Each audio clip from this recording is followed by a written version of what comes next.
sé que mi Cristo vive. En la palabra de Dios, la Biblia, hay un mensaje para ti, para mí y para toda la humanidad, el Evangelio de Jesucristo.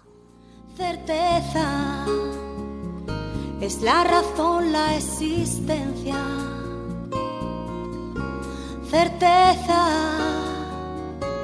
es el alfa y omega. Un mensaje para ti. Todas las semanas, en este canal de radiodifusión cristiana, Luz a las Naciones, un estudio expositivo de la palabra de Dios, edificando sobre el verdadero fundamento de los apóstoles y profetas, siendo la principal piedra del ángulo Jesucristo mismo. Que ni lo alto ni profundo. Síguenos en directo o en cualquiera de nuestros canales y recuerda que Dios tiene un mensaje para ti. Que Dios os bendiga y edifique a través de su palabra. Amor de Dios, certeza, yo sé que mi Cristo vive. Certeza, para Él no hay nada imposible. Certeza, es la razón, la existencia. Certeza, es el alfa y omega. Un placer saludar de nuevo a los oyentes de Radio Luz a las Naciones en nuestro programa semanal de estudio bíblico titulado Un mensaje para ti. Programa que estamos en las últimas ediciones estudiando juntos en una manera expositiva, sistemática, la primera epístola del apóstol Pablo a los Corintios.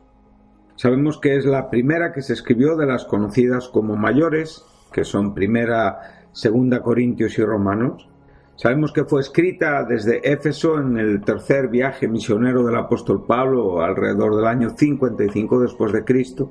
Sabemos que esta iglesia fue establecida por Pablo en su segundo viaje misionero, aproximadamente unos 3-4 años antes que fue escrita esta epístola.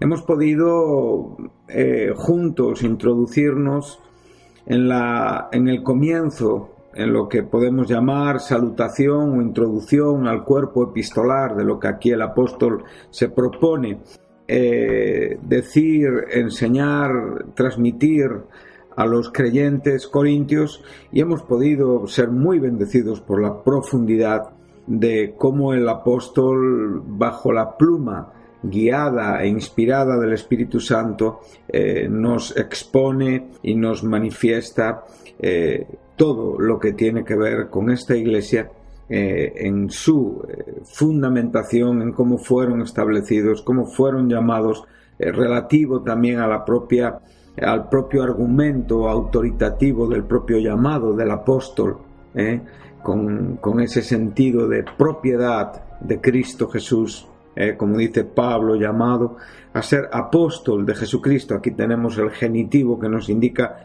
que este apóstol, que este ministerio tiene un propietario, y ese propietario es Jesucristo. Hemos podido ver la importancia de cómo el Evangelio fue confirmado con ese verbo maravilloso que nos enseña la garantía de ese negocio, en cierta manera pactado, asegurado, previa firma, que es representativo del Evangelio, con todo lo que el Evangelio presenta, enseña y todo lo que el Evangelio garantiza por la propia seguridad, en donde el Evangelio está afianzado y afirmado, que es en la muerte y en la resurrección y posterior exaltación de Jesucristo. Hemos podido ver cómo estos corintios esperaban ansiosamente la manifestación, la revelación tocante a la segunda venida del Señor Jesús a esta tierra, en cuanto a su relación con la Iglesia, y a la vez también la seguridad que tenían para este día de ser presentados y ser confirmados como irreprensibles anencletos, ¿sí?, en el día judicial de este mundo. Sabemos con absoluta seguridad que la segunda venida de Jesucristo es una doctrina importantísima en la Escritura, fundamental, inseparable del propio Evangelio, ya que es un punto fundamental de nuestra propia esperanza futura en cuanto a lo que ya en Cristo Jesús somos. No debemos nunca obviar ni olvidar las propias palabras que el apóstol nos enseña en su epístola a los Efesios,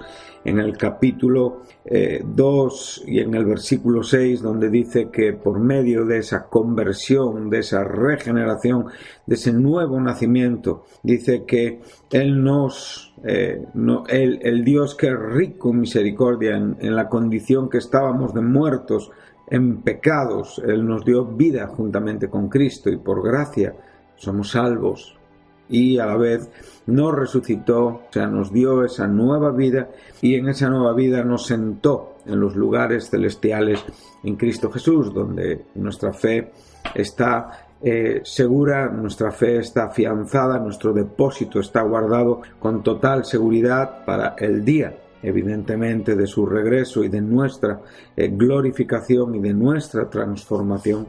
Y por supuesto sabemos que esta doctrina tan llena de esperanza, esta verdad tan llena de esperanza, pues va a tener diferentes efectos sobre este mundo. Tocante a la Iglesia, pues será el día en el que la Iglesia será arrebatada con el Señor, será transformada, será glorificada. Los muertos en Cristo primero, y después los que hayan quedado en vida para ese momento, seremos arrebatados juntamente con ellos, con el Señor en las nubes, y ahí estaremos con el Señor para siempre. Sí, pero a la vez también sabemos que esta segunda venida también guarda una relación con el pueblo de Israel, con la nación de Israel, donde sabemos que este pueblo va a aceptar al Mesías, se va a arrepentir, también van a ser transformados, y a la vez también tiene una connotación judicial tocante a los enemigos de Israel en este mundo y al mundo mismo, que va a sufrir unos cambios profundos y tremendos en ese momento para disponer y preparar el tiempo del milenio, donde el mundo asistirá al momento esperado del reino de justicia y paz del descendiente de David, que se sentará eternamente en el trono de David, y que sin duda no puede ser otro que Jesucristo. Bueno, evidentemente, después de unos argumentos tan gloriosos y tan profundos, pues tenemos que venir a la razón por la cual el apóstol, en una forma autoritativa, comienza a escribir y comienza a presentarles las razones por las cuales él escribe a esta iglesia. Ya hemos estado leyendo algo y explicando algo relativo a las divisiones, relativo a la necesidad de hablar una misma cosa, de estar perfectamente unidos en una misma mente, en un mismo parecer. Bueno, esto es muy importante, ¿no? Aquí tenemos el término mente, es el término nous, también en cuanto al parecer tenemos nome, lo cual nos habla de un entendimiento y un propósito que únicamente está fundamentado en los intereses y en la naturaleza, y perdón por la repetición, fundamental del Evangelio. No hay otra razón. Aquí no estamos debatiendo argumentos, pareceres, ciertas doctrinas, no, aquí estamos defendiendo la naturaleza fundamental del Evangelio, a la cual el propio apóstol está llamando a estos creyentes corintios, tratando de resaltar las dificultades y esos asuntos tan vergonzosos y tristes que estaban aconteciendo y sucediendo relativos a la relación del apóstol con esta iglesia bien amada por él.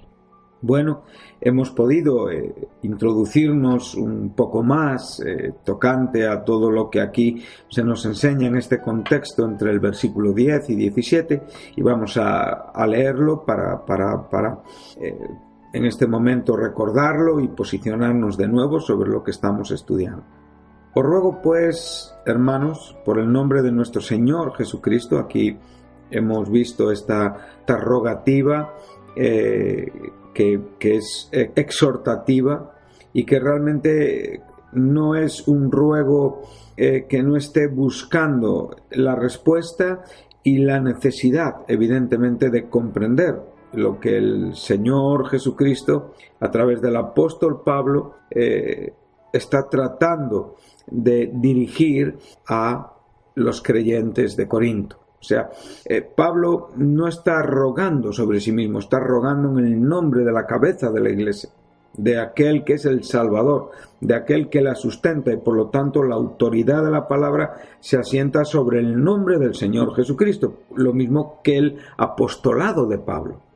A veces asistimos tristemente a muchas situaciones y muchos problemas en las iglesias, entre hermanos, a veces incluso en lo que hoy en este mundo podemos observar con esos argumentos propagandísticos que hoy por medio, ¿no?, de todos los adelantos que podemos ver, asuntos que están sucediendo en muchos lugares del mundo, y realmente podemos ver que las iglesias se están asentando sobre la autoridad de personas y no sobre el nombre del Señor Jesucristo. Toda iglesia que se asienta sobre autoridades humanas es una iglesia que está fundamentándose sobre la arena, cuyos cimientos y principios son débiles, son confusos e inciertos en cuanto a los resultados que deberían de comportar relativos a lo que la propia palabra de Dios enseña. O sea, son iglesias, a veces grupos cristianos que hablan, presentan la palabra de Dios, pero no en el argumento autoritativo de quién es la cabeza, sino evidentemente sobre acciones y actitudes de hombres, lo cual generan y resultan en muchos casos en sectas, en conductas orgullosas, en exposiciones por las cuales el cristianismo llega a ser rechazado en el mundo, llega a ser criticado en el mundo, y no por causa del buen testimonio de nuestro Señor Jesucristo, sino todo lo contrario, por causa de las maneras humanas y carnales de aquellos que hablan del Señor. Bueno, el ruego es importante. Entonces este ruego no es un ruego que les esté dirigiendo hacia una obligación o una obligatoriedad, sino sencillamente está sembrando, está asentando sobre sus propias conciencias y corazones la razón por la cual el apóstol escribe. Y en este momento su ruego adquiere autoridad en su propio apostolado, pero que está fundamentado en el Señor Jesucristo. Como hemos dicho, os ruego por lo que el propio Señor Jesucristo significa para todos vosotros. Entonces, Él les está instando a que hablen una misma cosa, pero claro, como hemos dicho, no estamos hablando de una unidad de parecer donde no existe ningún tipo de diversidad en el comportamiento, en el entendimiento, en aquellas cosas donde el carácter de cada cristiano o de cada persona puede afectar en una forma beneficiosa a la iglesia. No estamos hablando de que somos personas que tenemos unos rasgos perfectamente iguales, que pensamos perfectamente igual, que sentimos perfectamente igual. No. Estamos hablando de que en la iglesia hay una diversidad maravillosa, y el propio apóstol nos lo enseña en esta propia carta, en el capítulo 12, donde realmente esa diversidad es manifiesta por el propio obrar del Espíritu Santo tocante a los propios dones, ¿no? Y está pues enseñando en cuanto a que el Espíritu Santo a unos les bendice con un tipo de don, a otros con otro tipo de don, pero siempre buscando la gloria y la honra del Señor Jesucristo. Y bien nos dice en el versículo 6 que hay diversidad de operaciones, pero Dios, que hace todas las cosas en todo, es el mismo. Hay diversidad de ministerios, pero el Señor es el mismo. Y hay diversidad de dones, pero el Espíritu Santo es el mismo. Por lo tanto, esto es una riqueza maravillosa. No nos enseña claramente que aquí el asunto no tiene que ver con la rigidez de que todos tenemos que pensar exactamente igual, que realmente tenemos que tener una uniformidad de carácter en cuanto al parecer humano o a la similitud humana, sino todo lo contrario. Realmente en la diversidad podemos ver a Dios moviéndose en la Iglesia y que realmente nuestro punto de unidad se llama Jesucristo, como bien nos ha enseñado el versículo 9.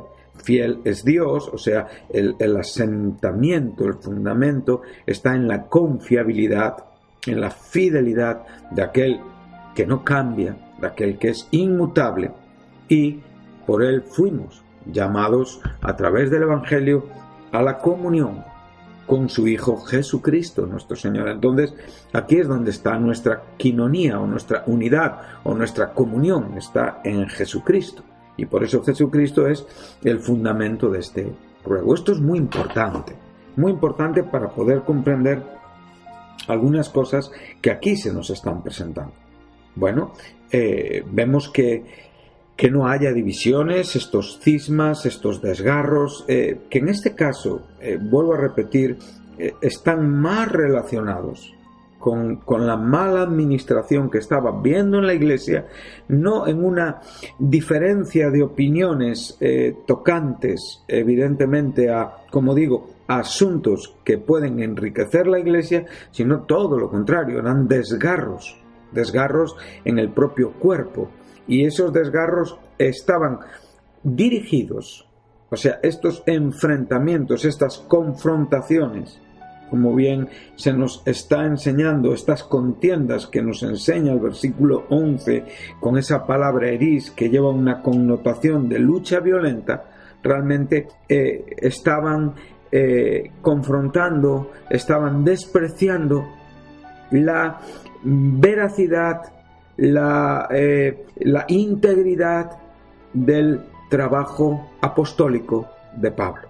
Por lo tanto, es evidente que las facciones que se nos presentan en el versículo 12, donde después Pablo explica un poquitín acerca de esto en cuanto a que Cristo no está dividido y que Pablo ni ninguno de estos hombres representativos de estas facciones que Pablo está mostrándonos aquí, es muy curioso porque hay comentaristas que interpretan que realmente, y digo, esto es un argumento de comentaristas, no estoy dando esto como un argumento seguro.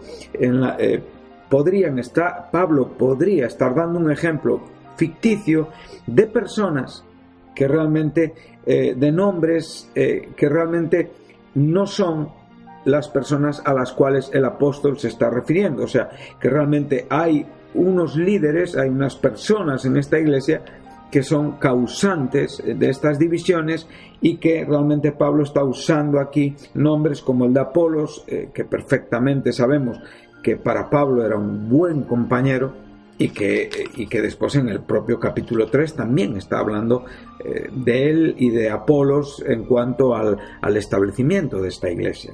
Esto puede ser un argumento que algunos comentaristas han concluido, pero también podemos dar por sentado que estamos hablando de que estas personas eran, digamos, el nombre o la cara de las diferentes facciones que estaban ocurriendo aquí en esta iglesia, ya que, bueno, el nombre de Cefas es un poquito extraño, ya que la iglesia de Corinto no era una iglesia fundamentalmente judía.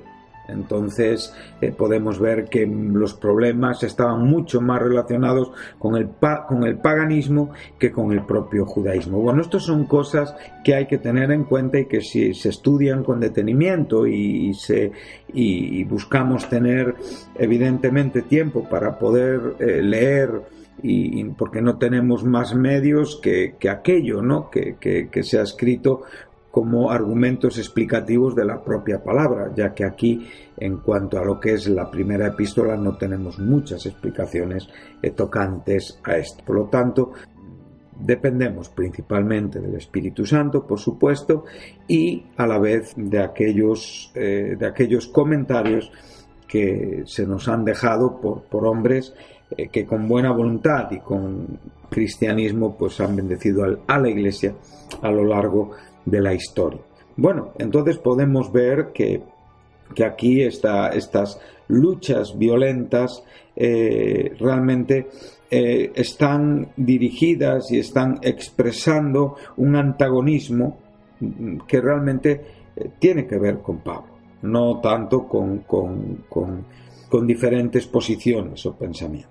Bueno, seguimos leyendo, vemos que no haya entre vosotros divisiones, sino que estéis perfectamente unidos en una misma mente, en un mismo parecer. Dice, porque he sido informado acerca de vosotros, hermanos míos, por los de Cloé, que hay entre vosotros contiendas. Bueno, tenemos un poquito de dificultad a la hora de identificar a esta señora. No hay mucha claridad. Se piensa que era una creyente de una alta posición y que estos hombres que han dado una información pertenecían a esta casa, podrían tener un carácter de sirvientes, aunque por lo que encontramos en el capítulo 16, el último capítulo de esta epístola que es objeto de nuestro estudio, en el versículo 17 entendemos que los informantes de Pablo, aquellos que realmente han traído y han comunicado el estado de la Iglesia con sus dificultades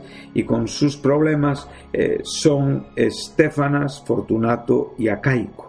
Entonces, ¿por qué dice así el apóstol? Me regocijo con la venida de Estéfanas, de Fortunato y de Acaico, pues ellos han suplido vuestra ausencia, porque confortaron mi espíritu y el vuestro. Reconoced pues a tales personas. Bueno, está no solamente proponiendo a estos cristianos como personas de garantía, personas de integridad, personas de fidelidad, sino también los está reconociendo que realmente él ha sido objeto de la visita de ellos, y entendemos que ellos han sido los que han traído la comunicación que los de la casa de Cloé habían dado para llevar y para comunicar y para informar al apóstol Pablo. Bueno, esto es bastante importante, ya que evidentemente no creo que los que llevaron la información fueran ninguno que pudiera pertenecer a los seguidores de Pablo en el sentido de facción o de partidismo, ya que Pablo no se identifica con esto. Al contrario, Pablo siente profunda tristeza en su corazón por estar incluido en ese grupo partidista, o por representar una conducta espiritual que evidentemente no tiene que ver con el corazón del apóstol. Como hemos dicho, el asunto de esta iglesia no tiene tanto que ver con que el apóstol representa una facción, sino que esta facción es la que causa tanto dolor como la de Apolos, como la de Cefas o como la del propio Cristo. Entonces Pablo no se identifica con ninguno de estos. Por lo tanto, los que han traído la información al apóstol entendemos que son los que se mencionan al final de la epístola, que han sido hablados a su vez por los de la casa de Cloé, de la cual no tenemos mucha información. Quiero decir, dice que cada uno de vosotros dice yo soy de Pablo, dice yo soy y yo de Apolos y yo de Cefas y yo de Cristo. Bueno, como hemos visto, Pablo está exhortando a una unidad. Lo podemos ver en los versículos que nos han precedido, donde claramente dice que habléis una misma cosa, que no haya entre vosotros divisiones, que estéis perfectamente unidos en una misma mente y en un mismo parecer.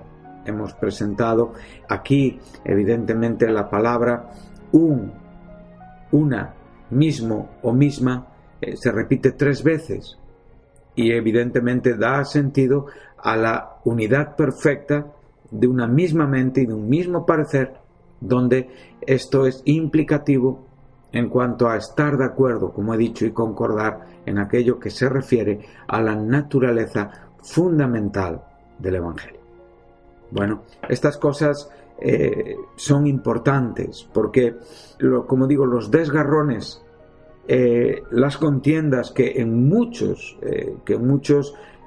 lugares de la Escritura están incluidas en las listas de pecados, en las listas de los frutos de la carne. Entonces vemos que esto es lo contrario a lo que el apóstol está tratando de presentar en su intención, a lo que aquí está sucediendo. Entonces, bueno, pues después de explicar que él ha sido informado por estos hombres, entonces él empieza a tratar de demostrar que no hay razón para asentarse sobre un argumento tan débil como lo que es un hombre. Recordamos, él rogó en el nombre del Señor Jesucristo. Él es el argumento poderoso, él es el fundamento eterno, seguro de la Iglesia. La Iglesia no está fundada sobre otro que no es Jesucristo. Esto lo sabemos perfectamente cuando Jesús habló a Pedro y le dijo: y sobre esta declaración, y sobre mí mismo, yo edificaré mi iglesia, y las puertas del Hades no prevalecerán contra ella. Bueno, cuando llegamos al versículo 12, aquí tenemos un versículo que nos va a ayudar a poder comprender un poquito mejor la propia situación, la propia problemática. Entonces, como hemos dicho antes, no es mucho lo que podemos saber, y entonces tenemos que tratar de pensar en una manera correcta y bíblica, y nunca, evidentemente, contradecir aquello que la Biblia establece o presenta. Bueno, Pablo está tratando de dirigirse a ellos, y está dirigiéndose a un grupo en particular donde los representa por cada uno. Dice: cada uno de vosotros. O sea, ese grupo de creyentes están realmente amparándose bajo el nombre del propio apóstol Pablo, o bajo el nombre de Apolos, o bajo el nombre de Cefas. Bueno, no tenemos una claridad muy amplia en cuanto a todo esto, pero lo que sí sabemos es que el apóstol está profundamente afectado por lo que aquí está sucediendo. En el capítulo 3 nos dice: porque diciendo el uno, y aquí está hablando de exactamente lo mismo entre los versículos 4 y 9, dice: porque diciendo el uno, yo ciertamente soy de Pablo, y el otro, yo soy de Apolos. Dice: ¿no sois carnales? Este término que nos habla de personas débiles, de niños pequeños. Claramente está diciendo de personas que están argumentando en una manera absolutamente humana, pero claro, no es evidentemente el título para el humano y regenerado, ya que el humano y regenerado se nos presenta en el verso 14, que es el hombre natural. Aquí les está tratando como a hombres que han sido regenerados, a creyentes que se comportan evidentemente como niños. Entonces, claramente está diciendo, y aquí está utilizando ya el término, comienza diciendo sarquinos y concluye en el verso 3 con el término sarquicos, y aquí ya connota pecaminosidad. Ya tiene que ver con una conducta carnal, evidentemente unida ya a una pecaminosidad por falta de espiritualidad. El verso 1 del capítulo 3 nos habla de falta de madurez, de debilidad, de niñez, de infancia en Cristo. Pero aquí ya el término sarquicos intensifica la conducta en cuanto al pensamiento divisorio. Y entonces está diciendo: porque diciendo el uno, yo ciertamente soy de Pablo, y el otro, yo soy de Apolos. Aquí únicamente menciona a él mismo y a Apolos, no menciona a Cefas y a Cristo. Dice: ¿no sois carnales? Entonces está claramente mostrando ausencia de identificación y el poco agrado que le causa que haya personas que en su nombre estén realmente yendo en contra de su propio apostolado. Pero su sentimiento es exactamente igual, porque él no defiende a aquellos que dicen somos de Pablo, como no defiende a aquellos que dicen somos de Apolos, o somos de Cefas, o somos de Cristo. Esto es un punto importante, porque realmente a partir de aquí es cuando ya el apóstol inicia evidentemente la separación y la gran división que hay entre los principios fundamentales que él predicó tocante a la sabiduría divina del Evangelio presentado en la muerte de Jesucristo en la cruz, y realmente la sabiduría humana y carnal que estos creyentes tenían en sus propias ideas del cristianismo. Bueno, de Apolos sabemos que fue un maestro, un hombre poderoso en las Escrituras, un hombre que realmente tuvo que ser un poquito mejor aleccionado por parte de Priscila y Aquila tocante a entender el Evangelio en una forma un poquito más completa relativa al bautismo en el Espíritu Santo. Pero sabemos que llegó a ser un gran y un buen compañero de Pablo. Entonces, Apolos no era un enemigo de Pablo en ninguna manera, todo lo contrario. Él era un buen hermano, era alguien que trabajaba por el Evangelio.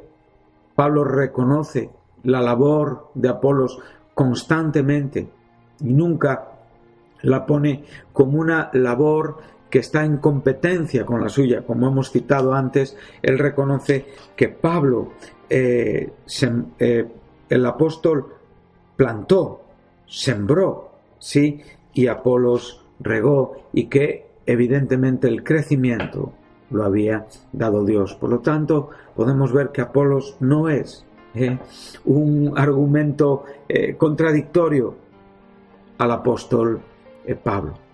El propio Cefas tampoco es un argumento, como digo, contrario al apóstol Pablo. Es verdad que es un poquito más complicado establecer a Pedro en esta iglesia de Corinto, porque era una iglesia fundamentalmente gentil. Por lo tanto, ver aquí una facción judaizante es un poquito complicado a la hora de explicar. Claramente a lo que Pablo se refiere a lo largo de los capítulos 8 y 10 está yendo en contra del gnosticismo, que evidentemente tiene que ver con conductas que no provienen evidentemente de los judaizantes. Tenemos poco tiempo para poder seguir hablando un poquito más de esto, pero es solamente para poder identificar. Bueno, ese grupo que dice los que son de Cristo, posiblemente, y yo concluyo, en mi opinión, en cuanto a un grupo de personas que realmente tratan de mostrarnos una conducta elitista, ¿sí? Personas que tienen una exaltación de sí mismos, ¿sí? Tocantes a su modo de pensar acerca de Cristo. Entonces, quiero dejarlo aquí en este programa, porque si nos introducimos un poquitín más a este asunto, tendríamos o requeriríamos más tiempo del que se nos permite en el programa, pero me gustaría concluir en cuanto a este asunto. Pablo no se identifica en ninguna de estas facciones. Pablo no está reconociendo a ninguna actitud de verdadero creyente, sino todo lo contrario. Todas las personas que están detrás de estos líderes, Pablo, Apolo y Cefas, los cuales no están enfrentados entre sí, no son conscientes de las actitudes, y por supuesto Cristo ya sería el remate, ¿verdad? Por lo tanto, hemos dicho que posiblemente Pablo esté escondiendo otros nombres detrás de estos, o si realmente son estos, evidentemente estos hombres no están enfrentados.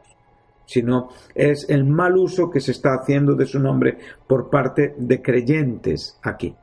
Entonces vemos que posiblemente tanto los seguidores de Pablo como de Apolos como de Cefas hemos tratado de explicar un poquitín, y en los de Cristo concluimos que pudieran ser un grupo que están en una intención de ponerse por encima de los demás. Entonces han caído en su propia versión, siendo simples hombres, han caído en su propia versión de la idea bíblica, de la Iglesia, de la doctrina, y como digo, han creado o han generado un elitismo espiritual creyéndose mejores que los demás. Y por supuesto, haciendo daño y siendo representativos, evidentemente, de facciones que no hablan lo mismo, que generan divisiones y que están lejos de una misma mente y un mismo parecer, y que mantienen una actitud de contienda. Bueno, que el Señor nos ayude, que defendamos siempre en el cuerpo de Cristo y en la Iglesia, evidentemente, aquel que es la cabeza y aquel que es Señor, y que todos nuestros argumentos sean en el nombre que es sobre todo nombre, el nombre de Jesucristo.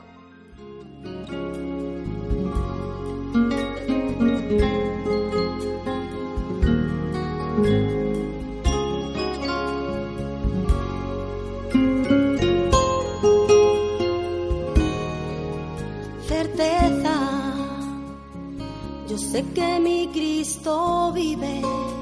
Hasta aquí nuestro programa de hoy, un mensaje para ti. Si te gustó, si estás interesado en conocer más a Dios y saber más de su palabra, llámanos. 968-117-107 es el teléfono de Radio Luz a las Naciones. Si no tienes una Biblia y quieres conseguir una, te enviaremos sin compromiso un ejemplar de la misma. Puedes descargar este programa o volver a escucharlo en la página web de Radio Luz a las Naciones, www.fmradioluz.com. Recuerda, Cristo está cerca. Todos los sábados hay un mensaje para ti. No te lo pierdas.